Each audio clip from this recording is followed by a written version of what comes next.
बोलण्यासाठी अनमोलाची संधी प्रभू ख्रिस्ताने मला दिली त्याबद्दल, त्याचबरोबर शिष्यवर्ग पास्टर खाडी यांचे सुद्धा मी प्रभूमध्ये आभारी आहोत. या आपण वेळेबद्दल करूया, प्रार्थना करूया. स्वर्गीय प्रभू, मी तुला धन्यवाद. बोले येशू मसीह की जय. हालेलुया. त्यावेळेस सुद्धा अशीच थंडीची रात्र त्या मेंढपाळांच्या जीवनात आली. अतिशय थंडी असल्यामुळे त्यांनी शेकोटी केली आणि शेकोटीत शेकत राहिले असताना अचानक देवदूत त्या ठिकाणी उतरली आणि त्यांना तारणाची सुवार्ता सांगण्यात आली. आज तुम्हासाठी बेथलेहमात तारणारा जन्मलेला आहे. आज सुद्धा थंडीची रात्र आमच्या जीवनात आहे, पण आमच्या जीवनात शेकोटी नाही आहे, पण आमच्या जीवनामध्ये अग्निस्वरूप असं त्याचं वचन आज आमच्या जीवनात कार्य करत आहे. Hallelujah, hallelujah. म्हणून आज आम्ही किती भाग्यवान लोक आहोत, किती आशीर्वादित लोक आम्ही आहोत की आज 2026च्या स्वागतासाठी त्याच्या पवित्र मंदिरामध्ये आम्ही येऊन बसलेलो आहे. हालेलुया. अनेक लोक असे आहेत की 2026च्या स्वागतासाठी बाटल्या फोडत आहेत, एन्जॉय करत आहेत, डान्स करत आहेत आणि 2026चं स्वागत करत आहेत. पण आम्ही किती आशीर्वादित लोक आहे की 2026च्या स्वागतासाठी पूर्ण तयारी करून मंदिरात आलेलो आहे. जाणून घ्या, हा अभिषेक देवाकडून उतरलेला आहे. हालेलुया. ही तुमची योजना, माझी योजना नाहीये, तर त्या सर्व शक्तिमान प्रभूची योजना आहे. म्हणून आम्ही या ठिकाणी आलेलो आहे. म्हणून आज 2026च्या स्वागतासाठी असताना आज जरा विचार करूया की 2025 मध्ये आमच्यासाठी देवाने काय केलं. विचार करा की तुमच्या लेकरांना कुणी आशीर्वाद दिला, तुमच्या लेकरांना अपघातापासून कुणी वाचवलं, कुणी तुम्हाला आजारातून बरं केलं, कुणी तुमचं अंथरूण बदललं, कुणी तुमच्या गरिबीत तुम्हाला अन्न दिलं, कुणी तुमच्या संकटात तुम्हाला सोडवलं, कुणी तुम्हाला मदत करत नव्हतं त्यावेळेस कुणी तुम्हाला मदत केली. आणि जर या 2025च्या क्षणामध्ये आपण जगत असताना त्या 2025 मध्ये जर त्या प्रभूचे आम्ही आभार मानले नाहीये तर आम्ही काहीच करत नाहीये प्रिया. म्हणून एखाद्या वेळेस आम्ही सर्व विसरून जाऊ, पण देवाचा आभार मानायला शिकूया. म्हणून स्तोत्र संहिता 103 मध्ये देवाचं वचन सांगतं, हे माझ्या जीवा धन्यवाद कर, त्याचे उपकार. हालेलुया. मग विचार करा, जर माणसाने माझ्यावरती दया केली तर त्याला मी 10 वेळेस म्हणून दाखवतो, तुझे मी आभार मानतो, तू मला मदत केलीस म्हणून. हालेलुया. मग आमच्या प्रभूने आमच्यावर किती मदत केली. कोविड काळ गेला, त्यातून आम्हाला वाचवलं. 2025च्या मागच्या रात्री आम्ही एकत्र असताना सुद्धा आम्ही अनेक दुःखांना बाजूला ठेवून इथे आलेलो आहे, यासाठी की प्रभू म्हणत आहे तू माझे आभार मानत आहेस काय. आणि जर आज आम्ही 2025चे जर आभार मानत नसेल तर आमच्या जीवनात काही आशीर्वाद उतरणार नाहीये. म्हणून देवाचं वचन सांगतं, आम्ही सर्व जग मिळवलं आणि आमच्या जीवाचा जर आम्ही नाश केला तर त्याचा काय उपयोग. म्हणून आज 2025 मध्ये तुम्हाला काहीच मिळालं नाहीये, पण जर तुम्ही देवाचं प्रेम मिळवलं आहे तर सर्व काही तुम्ही मिळवलेलं आहात. पण 2025 मध्ये तुम्ही सर्व काही मिळवलेलं आहे, पण देवाचं प्रेम जर मिळवलेलं नाहीये तर तुम्ही काहीच मिळवलेलं नाहीये. म्हणून म्हणते याचा 16वा अध्याय आणि 26वा वचन सांगतं, मनुष्याने सर्व जग मिळवलं पण आपल्या स्वतःच्या जीवाचा नाश करून घेतला तर त्याला काय लाभ. हालेलुया. समजतं का. तर पुढे आपल्याला बघायला मिळतं, इतकं देव आमच्यावर प्रेम करतो आणि त्या प्रेमाखातीर त्यानं आमच्यासाठी पृथ्वी दिलेली आहे आणि त्याच्यावर आम्ही अधिकार चालवावा म्हणून देव आमच्यावर आज देखील प्रेम करत आहे. म्हणून तुम्हाला देवाने निवडलेलं आहे, मला देवाने निवडलेलं आहे. म्हणून अनुवाद याचा 7वा अध्याय आणि 7वं वचन सांगतं, मी तुम्हाला प्रेमाने निवडलेलं आहे. हालेलुया. कशाने निवडलेलं आहे. प्रेमाने निवडलेलं आहे. आणि त्याच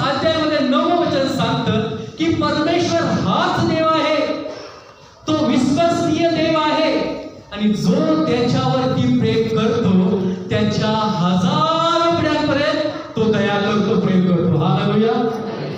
हे आहे माझ्या प्रभूचं प्रेम. प्रेमामध्ये अनेक तरुण मरायला तयार आहेत, अनेक तरुणी मरायला तयार आहेत, पण ख्रिस्तासाठी कोणी मरायला तयार नाही. तरी आमची कमजोरी पाहून सुद्धा देव आमच्यावरती प्रेम करतो. हालेलुया. आमच्यावरती प्रेम करतो. म्हणून योहान 15:16 मध्ये देवाचं वचन सांगतं, तू मला निवडलेलं नाहीयेस, तर मी तुला निवडलेलं आहे. हालेलुया. तू मला निवडलेलं नाहीयेस, तर मी तुला निवडलेलं आहे. विचार करा, आज त्याने निवडले आहे म्हणून आम्ही पवित्र मंदिरामध्ये आलेलो आहे. म्हणून आज त्याच्या प्रेमाखातीर त्याच्या समोर नतमस्तक होऊन म्हणायचं आहे की प्रभू तू माझ्यावर प्रेम करतोस, मी तुझ्यावरती आता प्रेम करेन. हालेलुया. म्हणून प्रेम देवावरती जेव्हा करतो तेव्हा देव आमच्या 1000 पिढींवरती दया करायला, प्रेम करायला तयार आहे. म्हणून मध्ये 10 अध्याय आणि 37 वचनामध्ये देवाचं वचन सांगतं की मनुष्य माझ्यावरती प्रेम करत नाही असं परमेश्वर म्हणतो.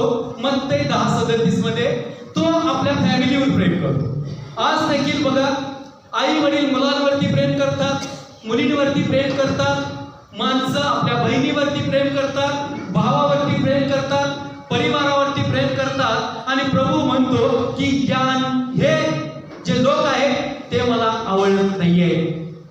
चूक आहे का आम्ही मुलांवरती प्रेम करणं, आई वडिलांवरती प्रेम करणं, बहीण भावावरती प्रेम करणं चूक आहे का? पण येशू असं का म्हणत आहे? जर आम्ही आई वडिलांवरती प्रेम करतो, पण ज्याने ही सृष्टी निर्माण केली, त्या सृष्टीमध्ये तुम्हाला आणि मला निर्माण केलं, त्या माझ्या बापावरती मी प्रेम करतो का? म्हणून माझं पहिलं प्रेम माझा येशू असलं पाहिजे. हालेलुया.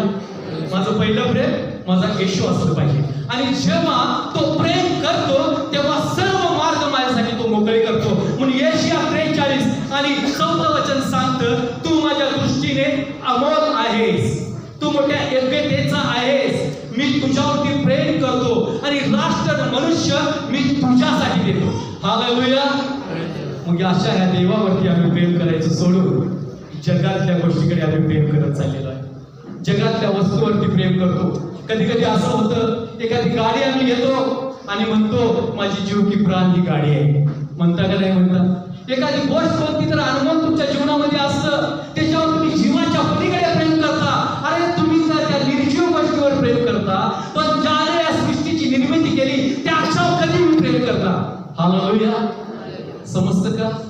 कधी प्रेम करणार? म्हणून योहान शुभवर्तमानाचा 21 अध्याय मध्ये देवाचं वचन सांगतं, शिमोन पेत्र तू माझ्यावरती प्रीती करतोयस काय? पेत्र म्हणतो, होय प्रभू, मी तुझ्यावरती प्रेम करतो. पुन्हा येशू त्याला म्हणतो, शिमोन पेत्र तू माझ्यावरती प्रीती करतोयस काय? तेव्हा शिमोन पेत्र पुन्हा त्याला म्हणतोय, होय प्रभू, मी तुझ्यावरती प्रेम करतो. तिसऱ्या वेळेस प्रभू त्याला म्हणतो, शिमोन पेत्र तू माझ्यावरती प्रेम करतोस काय? तेव्हा शिमोन पेत्र जरा नर्वस होतो आणि म्हणतो, देवा तुला सर्व काही माहिती आहे, मी तुझ्यावरती प्रेम करतो. हालेलुया. हाच प्रश्न प्रभू येशू ख्रिस्त सर्वांना विचारतोय की तू माझ्यावरती प्रेम करतोस काय? कधी ही वाणी तुमच्या कानावरती आली काय? कधी हा शब्द तुमच्या मनामध्ये घर करून राहिला आहे काय? आणि याच प्रेमाखातीर योहान 3:16 मध्ये वचन सांगतं, देवाने जगावर एवढी प्रीती केली की त्याने आपला एकुलता एक पुत्र दिला, यासाठी की जोरात त्याचा नाश होणे तर त्याला सार्वकालिक जीवन. देव तुमच्याकडून आज ना सोन्याची, ना पैशाची, ना तुमच्या शौर्यतेची त्याला गरज आहे. त्याला गरज आहे तुमच्या प्रेमाची. हालेलुया. जसं शिमोन पेत्राला त्याने 3 वेळेस विचारलं, तसं तो तुम्हाला आणि मला आज देखील म्हणतो, तू माझ्यावर प्रेम करतोस काय?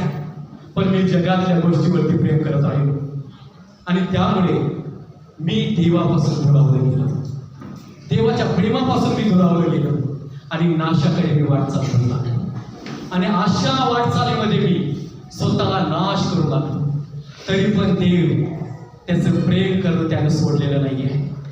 म्हणून याच्यामुळे आमच्या जीवनामध्ये काय होतं की आम्ही त्याच्या प्रेमापासून दुरावलं गेलो, तेव्हा पैशाच्या पाठीमागे लागलो, व्यभिचाराच्या पाठीमागे लागलो, शौर्तीच्या पाठीमागे लागलो, खून, मारामारी, दरोडा, चोरी, लबाडी याच्या पाठीमागे लागलो, मूर्तीपूजा याच्या पाठीमागे लागलो, तंत्र मंत्र जादूटोना याच्या पाठीमागे लागलो आणि न कळत जाणून बुजून सुद्धा आम्ही स्वतःचा नाश करून घेत होतो. पण देवाला हे आवडलं नाहीये आणि देव म्हटला कुठला मनुष्य मरावा अशी माझी इच्छा नाहीये, कारण मी त्याच्यावरती प्रेम करतो. हालेलुया. असा हा प्रेमळ देव आहे, असा हा प्रेमळ देव आहे. जर आमचा मुलगा चुकला, मुलगी चुकली तर आम्ही त्याला बद मारतो, पण आम्ही इतकं चुकून सुद्धा तो आम्हाला मारत नाहीये, तर बाहूमध्ये उचलतो, कुरवाळतो आणि प्रेम करतो. म्हणून तर त्या देवावरती प्रेम करायला आम्ही शिकलं पाहिजे. त्या प्रेमापासून दूर जायला नाही पाहिजे, त्या प्रेमामध्ये आम्ही वाढलं पाहिजे. म्हणून तरी बायबलमध्ये घटना आहे, प्रिया, निर्गममध्ये आहे. 430 वर्ष देवाचे लोक ज्याच्यावर देव प्रेम करत होते गुलाम करीत होते. प्रेमाचा विसर त्यांना पडला होता. 430 वर्षानंतर त्यांना जाणवलं की आम्ही गुलामगिरीसाठी नाहीये, तर आम्ही राज्य करणारे लोक आहोत, आम्ही पृथ्वीला सत्तेखाली आणणारे लोक आहोत. पण त्यांनी एक गोष्ट केली, जेव्हा त्यांना प्रभूचं प्रेम कळालं तेव्हा त्यांनी आक्रोश केला, रडायला चालू केलं, त्यांचा गुन्हा त्यांनी मान्य केला आणि देवाला धन्यवाद दिला आणि म्हटलं, देवा तुझ्या प्रेमापासून आम्ही दूर आलेलो आहे, आमच्या पापाची अपराधाची तू क्षमा कर. आणि सर्वांनी आक्रोश जेव्हा केला तेव्हा तर देव त्यांच्याकडे कान देऊनच होता. 430 वर्षाचा काळ कमी नाहीये प्रियानो. जेव्हा भारतावर इंग्रजांनी राज्य केलं तर 150 वर्ष केलं, तेव्हा आमचं काय हाल झालं तुम्हाला माहिती आहे. पण 430 वर्ष त्या गुलामगिरीमध्ये ते होते, प्रभूच्या प्रेमापासून दुरावले होते, पण प्रभूचं प्रेम त्यांना आठवलं नव्हतं. पण जेव्हा ते आठवलं तेव्हा ते रडायला चालू केले. आम्ही काय देवाच्या प्रेमासाठी रडलेलो आहेत काय? अनेक लोक आपल्या प्रेमासाठी रडतात, अनेक लोक आपल्या अंगावरती जखमा करून घेतात, अनेक लोक चांद तारे लावून घेऊन येतो म्हणतात, अनेक लोक स्वतःला फाडून घेतात, पण देवासाठी कोणी असं करायला तयार नाहीये. हातावरती गोगन, गळ्यात क्रॉस अडकवला म्हणजे प्रेम नाहीये. जे मलिन हृदय झालेलं आहे त्या हृदयाला वॉश करणं गरजेचं आहे, स्वच्छ करणं गरजेचं आहे. आणि ते स्वच्छ करायचं असेल तर त्याचं पवित्र रक्त आज देखील तुमच्यासाठी कार्यरत आहे. हालेलुया. म्हणून देवावरती प्रेम करूया. आणि 430 वर्षाचा काळ लोटताच 6 लाख लोक प्रिय, 1-2 नाहीये, एकाच वेळेस 6 लाख लोकांनी रडायला चालू केलं. आज आमच्या एक सुद्धा रडायला तयार नाही. देवा तू माझ्यावर प्रेम करतोस. कधी त्याचे 2025 बद्दल आभार मानायला आम्ही तयार नाहीये, धन्यवाद त्याला द्यायला तयार नाहीये. त्याच्या प्रीतीपासून दुरावले जात आहे. पण प्रभू तुम्हाला एकवट करत आहे. आणि देवाचं वचन सांगतो, त्यासाठी देवाने कोणाला निवडलं? मोशेला निवडलं. हालेलुया. स्वतः तो आला का? नाहीये, तर त्याने माणसातलाच माणूस नीतिमान उभा केला. त्याच प्रकारे देव तुमच्यातलाच एकाला निवडत आहे की या मंडळीला चालवण्यासाठी, या मंडळीला तयार करण्यासाठी, तुम्हाला लोकांना पुढे घेऊन येण्यासाठी. हालेलुया. आणि मोशेच्या द्वारे ते लोक त्या संकटातून, दुःखातून, गरिबीतून, त्रासातून, मृत्यूतून, उपासमारातून बाहेर पडले. हालेलुया. बाहेर पडले. पण एक गोष्ट आहे, बायबल बारकाईने सांगतं, बाहेर पडताना देवाला माहिती होतं की हे मिस्रातनं बाहेर पडले तर पुढे फिलिस्तीनी देशातून यांना जावं लागणार आहे. आणि जेव्हा फिलिस्तीनी लोक त्यांच्या पुढे युद्धास येतील तेव्हा हे घाबरतील आणि पुन्हा मिस्रात जातील. हालेलुया. मिस्रात पुन्हा जाणं म्हणजे त्या यातनेमध्ये जाणं, त्या दुःखात जाणं, त्या मृत्यूमध्ये जाणं, त्या त्रासात जाणं. म्हणून देवाने त्यांच्यासाठी वळून मार्ग काढला. फिलिस्तीनी देशातून नाही आहे, तर तांबड्या समुद्राकडून मार्ग काढला. का तांबड्या समुद्रातून मार्ग काढला? ही देवाची योजना पण खूप चांगली आहे, ते आपल्याला पाहायचं आहे. आणि ते निघाले, आणि निघाले नंतर त्या फारोचं मन कठीण झालं, मिस्री लोकांचं मन कठीण झालं आणि म्हणायला लागले, ज्या देवाने त्यांची शब्द ऐकलेले आहेत, जो देव त्यांच्यावर प्रेम करतो, आता त्यांना सोडायचं नाहीये, मारायचं आहे. सांगू दे, जर देव तुमच्यावर प्रेम करतो, अंधकाराची शक्ती तुमचा नाश करण्याचा प्रयत्न करणार, पण सांगू द्या, देव सर्वसमर्थ आहे. दुसरी राज्यामध्ये तुम्ही वाचला, देव सर्वसमर्थ आहे, तो तुमच्या पक्षाचा आहे, तो तुमच्या बाजूने लढणारा माझा देव आहे. हालेलुया. आणि या ठिकाणी ते चालत असताना देवाच्या प्रेमाखातीर किती काळजीपूर्वक त्यांना चालवत आहे बघा. त्यांना ऊन लागू नये म्हणून मेघ स्तंभातून सावली यायला लागली. हालेलुया. कधी उन्हात चाललात का तुम्ही? उन्हाळ्यामध्ये बघा किती कडक ऊन असतं, तेव्हा छत्री घ्यावं लागते किंवा काहीतरी डोक्यावर घ्यायला लागतं आणि खूप त्रास उन्हाचा होतो. म्हणून ज्याच्यावर देव प्रेम करतो त्यांची काळजी कशी करतो बघा. त्यांच्यावरती एक मेघ येतं आणि त्या मेघातून त्यांना सावली मिळते आणि त्या सावलीतून ते प्रवास करू लागतात. हालेलुया. तेच मेघ आज या रात्री तुमच्या जीवनामध्ये उतरलेलं आहे प्रियानो. ते तुमची काळजी घेत आहे आणि त्या रात्रीमध्ये ते प्रवास करत असताना त्या मेघातून त्यांना प्रकाश येत होता, त्या अग्निस्तंभातून त्यांना प्रकाश येत होता. कशासाठी माहिती आहे का? त्यांच्या पायाला ठेच लागू नये, त्यांच्या पायाला काटा टोचू नये, त्यांच्या पायाला कुठलाही हिंस्र पशु दंश करू नये किंवा त्यांना बाधा होऊ नये, म्हणून त्यांच्यासाठी अग्निस्तंभ पुढे चालत होता. हालेलुया. इतका मिराकल, इतका चमत्कार देव का करत आहे? कारण तो देव तुमच्यावरती प्रेम करतो. एवढे शांत राहू नका, प्रेम करत आहे. हालेलुया. काय करत आहे? प्रेम करत आहे. साध्या माणसासाठी स्तोत्रामध्ये, याकोबाच्या पत्रामध्ये 4 अध्यायामध्ये देवाचं वचन सांगतो, मनुष्य वाप आहे, वाप दिसते नाही समजत, तरी पण देव प्रेम करतो. असं प्रेम करतो की त्या प्रेमाला अंत नाहीये. इतकं प्रेम तो आमच्यावरती करतो. आणि त्या अग्निस्तंभातून मेघस्तंभाच्या छायेखालून इस्रायल प्रवास करत असताना पुढे तांबडा समुद्र उभा राहतो. आणि मग ते बघायचे, देवाचे गौरव करायचे नाही आहे, त्यांना जीवाची काळजी. त्यांना माहिती आहे की अग्निस्तंभ आहे, त्यांना माहिती आहे मेघस्तंभ आहे आणि माझा जिवंत देव, माझ्यावरती प्रेम करणारा, यातून मला मार्ग काढणारा देव आहे. ते विसरून गेले आणि त्यांनी कुरकुर करायला चालू केली. काय करायला चालू केली? जोरात तर म्हणा, पाणी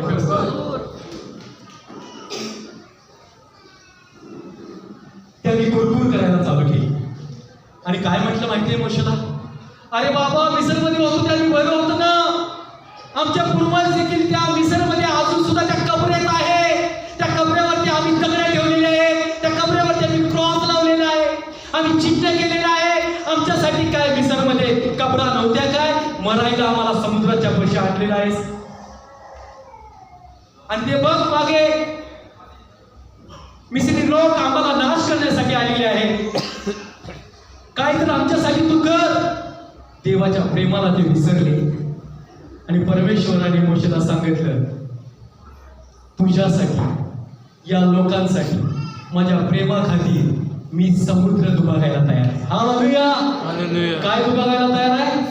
तुम्ही कितीही मोठी अडचण, कोणताही आजार तुमच्या जीवनामध्ये जर समुद्रासारखा उपस्थित असेल, समोर आलेला असेल, काळजी करू नका. देवाला धन्यवाद द्या आणि म्हणा, देवा माझ्यासाठी तू या आजारातून, या संकटातून मार्ग काढणारा माझा देव तू आहेस. हालेलुया. भरोसा ठेवा, मार्ग निघणार आहे. हालेलुया. म्हणून देवाने म्हटले, ती काठी त्या समुद्रावरती मार. आणि समुद्राचं पाणी 2 हिस्सामध्ये दुभागलं गेलं आणि त्या समुद्राच्या मधून एक रस्ता तयार झाला. त्याच प्रकारे तुमच्या आजारातून जीवनाकडे रस्ता जात आहे, तुमच्या संकटातून जीवनाकडे रस्ता जात आहे. एकच करा, त्याच्यावरती प्रेम करा. Hallelujah, hallelujah. हिंदीमध्ये एक कहावत आहे किंवा म्हणतात, मैं तेरे लिए चांद तारे तोड के लाता हूं. पण माझा प्रभूने तुमच्यासाठी माझ्यासाठी हे सर्व काही दिलेलं आहे. तो मार्ग तयार करत आहे आणि त्या मार्गातून सर्व इस्रायल लोक जात आहेत. कोणी तर असं केलं असेल, खरंच पाणी आहे का रे? ते पाणी त्याच्या हाताला पडलं. अनेक प्राणी बघत होते, मासे बघत होते, अनेक त्या समुद्रातील जलचर प्राणी त्यांच्याकडे बघत होते. अरे किती भाग्यवान लोक आहेत, किती आशीर्वादित लोक आहेत की देवाने त्यांच्यासाठी तांबडा समुद्र उभारला आहे. आश्चर्याची गोष्ट, ज्याच्या वरती देव प्रेम करतो त्याला तो सोडत नाही. पण परीक्षा होते, टिकणं गरजेचं आहे. कारण देवाने आपल्या पुत्राला सुद्धा पृथ्वीवर पाठवलं तेव्हा त्याची सुद्धा परीक्षा झाली. हालेलुया. म्हणून आमची ही परीक्षा होते, स्थिर राहा, देव मार्ग काय. आता काय घडतं बघा, समुद्राकडे का आणलं याचं उत्तर पहिले करत की 10 अध्याय आणि दुसऱ्या वर्षापासून सुरू होतं. त्या समुद्रातून जेव्हा ते पार गेले तेव्हा मोशेमध्ये त्यांचा बाप्तिस्मा झाला. हालेलुया. की मिस्रमध्ये त्यांच्या मूर्तीपूजेचं जे डाग लागले होते, मिस्रमध्ये जे त्यांना त्यांच्या वाईट सवयी लागल्या होत्या, मिस्री लोकांचं अनुकरण ते करणारे होते, म्हणून देवाने त्या समुद्राच्या पाण्याद्वारे मेघस्तंभाद्वारे त्यांचा बाप्तिस्मा करून घेतला, त्यांना शुद्ध केलं. कारण देवाचं प्रेम होतं. हालेलुया. कारण त्याची मंडळी विना सुरकुती, विना डाग, विना पाप पाहिजे, म्हणून देवाने त्यांना त्या मार्गातून मुद्दाम नेलं होतं, कारण त्यांचे डाग व्हायचे होते. आणि तुम्हाला सांगू द्या, देवाने शुद्ध केलं, प्रेमाने प्रीतीने त्यांना बाहेर आणलं आणि मोशेने गीत गायलं. हालेलुया. आज तुमच्यावरती केलेल्या प्रेमाबद्दल तुम्ही गीत गायला तयार आहात का? तुम्ही त्याचे आभार मानायला तयार आहात का? म्हणून आज तुमच्यासाठी स्तोत्र संहिता 103 आशीर्वादित देव करत आहे. कारण तुम्ही ते स्तोत्र वाचून आशीर्वादित होणारे लोक आहात, कारण त्याने आमच्यावर उपकार केलेले आहे. बाप्तिस्मा झाला, सर्वांचा बाप्तिस्मा झाला. त्यामध्ये फक्त मोठ्यांचाच मनुष्यत्व नाही आहे, लहानांचा सुद्धा बाप्तिस्मा झाला. जे बाळ पोटामध्ये त्यांचा सुद्धा बाप्तिस्मा झाला, जे घाटे होते त्यांचा सुद्धा बाप्तिस्मा झाला, ज्यांना चालता येत नाही त्यांचा सुद्धा बाप्तिस्मा झाला, ज्यांना त्या ट्रेचरवरती गाळून देत आहे त्यांचा सुद्धा बाप्तिस्मा झाला. देवाने सारखीच प्रीती केली, प्रीतीमध्ये बदल केलेला नाहीये. पण आमच्या प्रीतीमध्ये बदल होतो. पैसा असेल तर दे, संकट असेल तर नाही बाबा देव, दुःख असेल तर नको रे बाबा तुम्हाला देव. आणि मग देवाला दोष द्यायचा, काय तू माझ्यावर प्रेमच करत नाहीस, माझ्यावर तू प्रेमच करत नाहीस. पण देवाच्या प्रेमामध्ये काहीही फरक नाहीये प्रिया. हालेलुया. म्हणून गीत गायला चालू केलं, सर्वांनी देवाचे आभार मानायला चालू केलं, देवाला धन्यवाद द्यायला चालू केला आणि वाटचाल करू लागले. तो मेघ त्यांच्या डोक्यावरती आला, सावली देत होता, अंधारात प्रकाश येत होता. आणि अशा या मेघामध्ये वाटचाल करत असताना त्यांना तहान लागली. मला तहान लागली, जोरात म्हणा की तहान लागली. तहान लागली. आणि तहान लागली, मारा हा शब्द तिथे वापरलेला आहे. तिथे गेल्यानंतर प्रेम विसरले, बाप्तिस्मा विसरला, समुद्र दुभागलेला विसरला आणि ते कुरकुर करू लागले. आज असंच होतं आमचं जरा चांगलं झालं की आम्ही देवाचं प्रेम विसरतो, जरा वाईट झालं तरी आम्ही प्रेम विसरतो, पण देव विसरत नाहीये. आणि मग देवाकडे कुरकुर केल्यानंतर तो म्हणतो ही झाड आहे ते पाण्यात टाक, आणि कडू पाण्याचं गोड पाणी झालं. हालेलुया. तसं आज आमचं जीवन कडू होतं, उपयोगात नव्हतं. त्या जीवनामध्ये तो वधस्तंभ देवाने दिला, त्या वधस्तंभावर तो राहिला आणि त्या रक्ताद्वारे तुम्हाला मला गोड केलं. हालेलुया. म्हणून त्याचं वचन काय आहे, मधासारखं गोड आहे. हालेलुया. आणि बघा आम्हाला पाहायला गेलं, आज आम्ही ते जीवनी जेल आहोत, जीवनी पाणी आहोत. देव आमच्यावर काय इतकं प्रेम करतो, का करतो प्रेम? कधी तर प्रश्न करूया आपण. आणि माझा देवा का प्रेम करतो याचं उत्तर बायबलमध्ये आहे. एफिसकरास पत्र याचा 2 अध्याय 10 वचनामध्ये, कारण देवाने तुम्हाला आणि मला हाताने घडवले. हालेलुया. कशाने घडवले? हाताने घडवले. आणि या हाताची कलाकृती मनुष्य प्राणी आहे. हालेलुया. सर्वांना देवाने शब्दाने बनवलं, प्राण्यांना शब्दाने बनवलं, झाडांना शब्दाने बनवलं, आकाशातील ताऱ्यांना शब्दाने बनवलं, चांदण्यांना शब्दाने बनवलं, सर्व काही शब्दाने बनवलं, प्रकाश शब्दाने बनवलं, अंधार शब्दाने बनवला. पण माणसालाच फक्त देवाने स्वतःच्या हाताने बनवलं. एफिसकरास पत्राचा 2 अध्याय 10 वचनामध्ये. आणि देव म्हणतो मी तुला हाताने माझ्या बनवलेला आहे, तू माझ्या हाताची कलाकृती आहेस, म्हणून तू सत्कर्म करी, चांगली कर्म करी, आपला जीवनक्रम चालवावा अशी माझी इच्छा आहे, असा माझा देव म्हणतो, तुमचा देव म्हणतो. हालेलुया. हालेलुया. हालेलुया. हालेलुया. आज आम्ही कसं आहे म्हणजे पाण्यासारखा आहोत. पाण्याचा गुणधर्म तुम्हाला सांगतो. एकाच जागी पाणी थांबलं तर त्याच्यावरती मच्छर बसतात. म्हणा मच्छर बसतात, आळ्या होतात, खरं आहे ना. आणि ते पाण्याला वास यायला चालू करतो. आणि एक पाणी असं आहे ते वाहत राहतं, त्याच्यावर मच्छर होत नाहीये, आळ्या होत नाहीये, तर ते वाहणारं पाणी काय करतं सांगतो तुम्हाला, घाण खाली ठेवतं आणि शुद्ध होऊन पुढे जातं. त्याच प्रकारे तुम्हाला देव म्हणत आहे आज 2025 मध्ये तो आहेस. तुझ्या जीवनात झालेले पाप असेल, तुझ्या जीवनात झालेला व्यभिचार असेल, तुझ्या जीवनात झालेला दोष देण्याचा आत्म्या असतील, आज त्यापासून तुला व्हायचं आहे, पुढे जायचं आहे. आणि शुद्ध होऊन जेव्हा तुम्ही आज या ठिकाणी 2026 मध्ये पाऊल टाका, तर देव उद्या सकाळच नाहीये, तर आज रात्रीच पासून तुमच्या जीवनामध्ये कार्य करायला तयार आहे. हालेलुया. हालेलुया. हालेलुया. हालेलुया. कळतं ना. म्हणून वाहणारं पाणी आम्हाला बनायचं आहे. एका जागी थांबू नका, एका जागी ख्रिस्ताला घेऊन बसू नका. वाढ करायला शिकलं पाहिजे, वाढलं पाहिजे आम्ही. देवाचं वचन सांगतं हे इस्रायल लोक पुढे जात होते आणि जात असताना पुन्हा एकदा त्यांना तहान लागली. या इस्रायल लोकांना पुन्हा एकदा तहान लागली आणि लोकांनी पुन्हा एकदा दंगा करायला चालू केला, ओरडा करायला चालू केला आणि मोशेला दगडमार करायला सुद्धा भेटली नाही. देवाचं प्रेम विसरून गेले होते, दया विसरून गेले होते, कृपा विसरून गेले होते, स्वतःचाच विचार करू लागले, स्वतःच्या जीवनाचाच विचार करू लागले. म्हणून आज देखील आमची परिस्थिती अशीच आहे. आम्ही फक्त आमच्या संसाराच्या, आमच्या लेकरांच्या, आमच्या जीवनातल्या गोष्टींचा विचार करतो आणि आम्ही आमच्याच लेकरांवरती प्रेम करतो आणि देव तर म्हणतो तुझ्या शेजारावर सुद्धा तू काय कर, प्रेम कर. हालेलुया. पण आम्ही आमचं धरलेलं आहे. म्हणून मत्ते 10:37 मध्ये देवाचं वचन सांगतं जो माझ्यापेक्षा जास्त मुलावर, मुलीवर, बायकोवर, बापावर, आईवर प्रेम करतो तो मला योग्य नाही आहे. हालेलुया. हालेलुया. आणि तोच देव त्या खालच्या वचनामध्ये खाली म्हणतो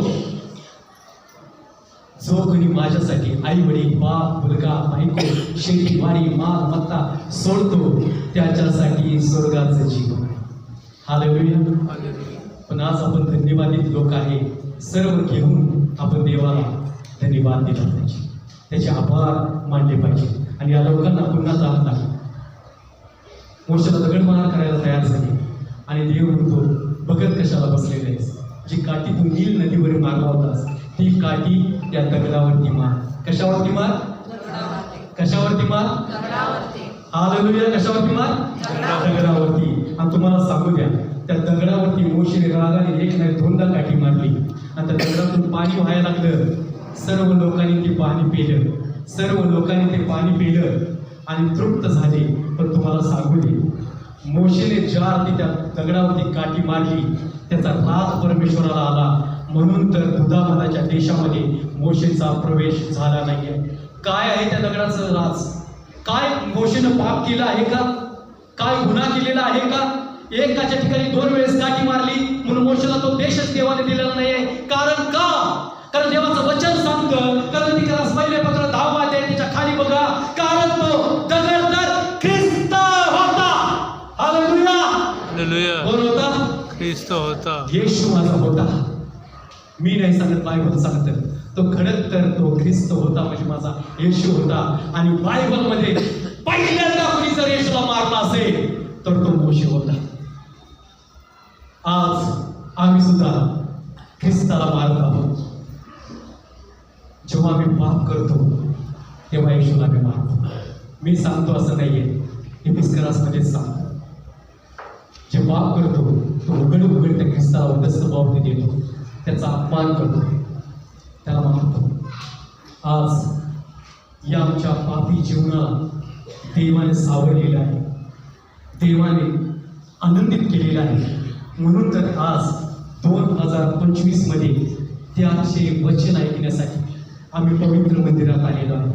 आणि काही वेळाने 2026 मध्ये प्रवेश करणार आहे, तर जुनं पण घेऊन करणार आहोत का? पुन्हा अनेक आमच्या गावामध्ये ओल्ड मॅन केले जातात आणि जाळले जातात, पण जुना तो मी तसाच आहे.